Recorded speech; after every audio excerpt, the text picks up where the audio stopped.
Hello mathematicians. Today we are going to look at arithmetic sequences. A sequence is just a pattern of numbers that increase or decrease at the same value over and over again. Okay, so it goes up by 7 over and over, or it goes up by 3, up by 3, up by 3, or it could also go down, minus 2, minus 2, minus 2. That constant rate is what we call the common difference. So whatever it is increasing or decreasing by over and over. So when we look at these to determine if it's an arithmetic sequence, we need to look at, are we adding the same thing over and over, or are we subtracting the same thing over and over? If not, then it's not arithmetic. So if I go from our first term to our second, this was an add 1. 2 to 4 is add 2, 4 to 8, add 4. Are you adding the same thing every time? No. So is this arithmetic? No. You are not adding the same thing every time, so this is a no. Let's look at this next one. Negative 26 up to negative 22. Add 4. Negative 22 to negative 18. Add 4. And negative 18 to negative 14. Add 4. Am I doing the same thing every time? Yes. So is this a arithmetic sequence? Yes. You are looking to see, are you adding or subtracting the same number over and over? Given an arithmetic sequence, find the pattern and then find the next 3 terms. So you're going to carry the pattern out. So 74 down to 67. We are going down, so it is a subtract. And how do you get from 74 to 67? Subtract 7. 67 to 60. Subtract 7. 60 to 53. Subtract 7. So now I need to take that one and subtract 7. So 53 minus 7. 46. Again, subtract 7. 39. And lastly, subtract 7. 32. Continue the pattern and apply it to find the next 3 values. The next piece is finding a specific term.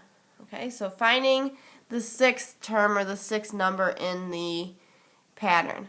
Finding the 20th term. Okay, so the 20th value in the pattern. To find the nth term or any specific term, your first term is a sub 1, so whatever you start with. And the common difference, so whatever you add or subtract repeatedly, is right here. So put a big star next to this because we are going to use this to find those specific terms. Now for notation, a sub 1 means the first term. A sub 2 equals the second term. A sub 3 is the third term or the third number in the pattern, and so on. So you'll need to know what that notation means. So knowing that, we are going to use that equation there, formula, to find these 2 pieces. So for our first example, I have this pattern going on and on. First, let's decide what's happening each time in our pattern. I am going up by 11.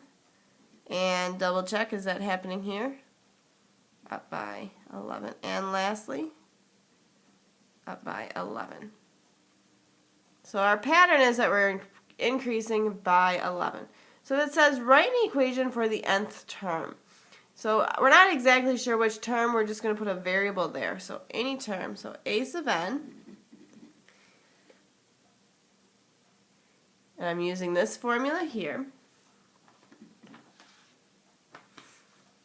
And we're just going to write this down.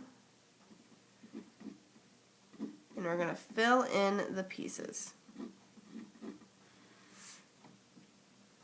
Okay, so there's that formula. And fill it in. A sub 1 is our first term, so what did we start with here? 12. Plus, do we know which specific term we're finding? No, so we're going to leave a variable there. D is the what? The common difference, or what we're doing every time. So in this example, D is 11. Now we just need to simplify this a little bit. To get rid of these parentheses, you are going to distribute, and make sure you distribute that 11 to both terms. So 11 times n and 11 times negative 1. Bring down the 12 plus. And the last thing to do, put pieces together that match. So I have an 11n and 12 minus 11 plus 1. Okay, so an equation for the nth term is 11 times n plus 1. Plug in the pieces to our formula, simplify a little bit, and solve.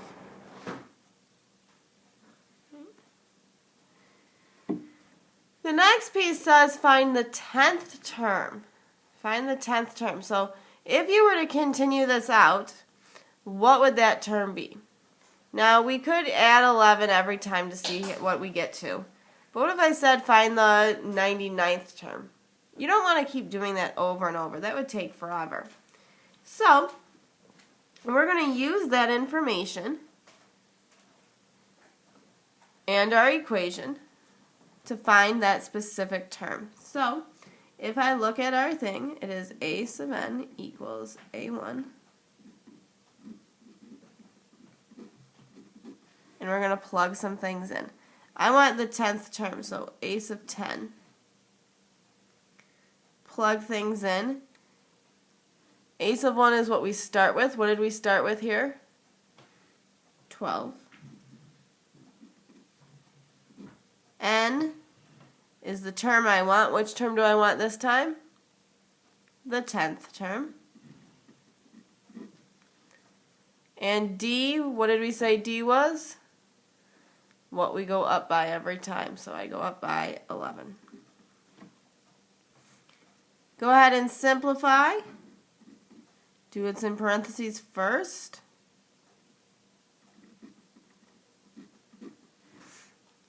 Multiply next. 9 times 11 is?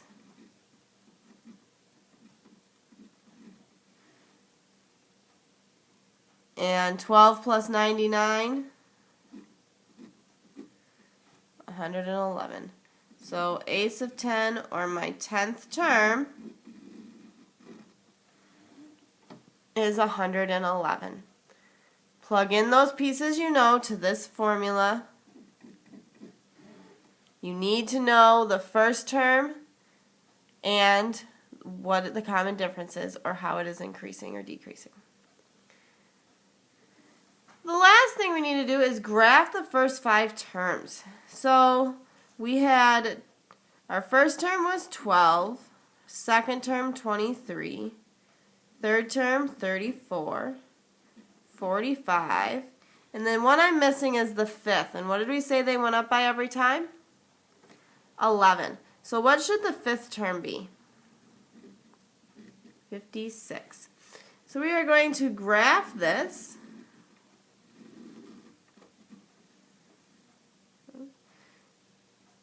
And let's count by tens.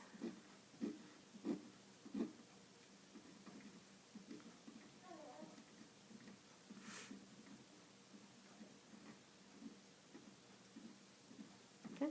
So there's my y-axis.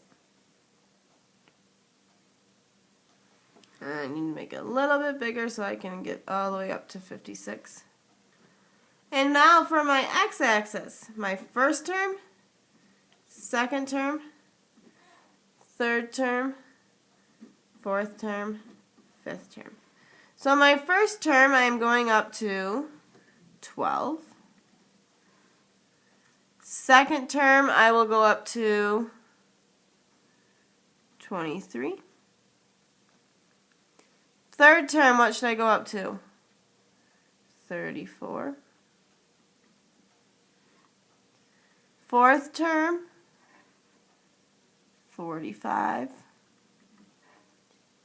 And fifth term,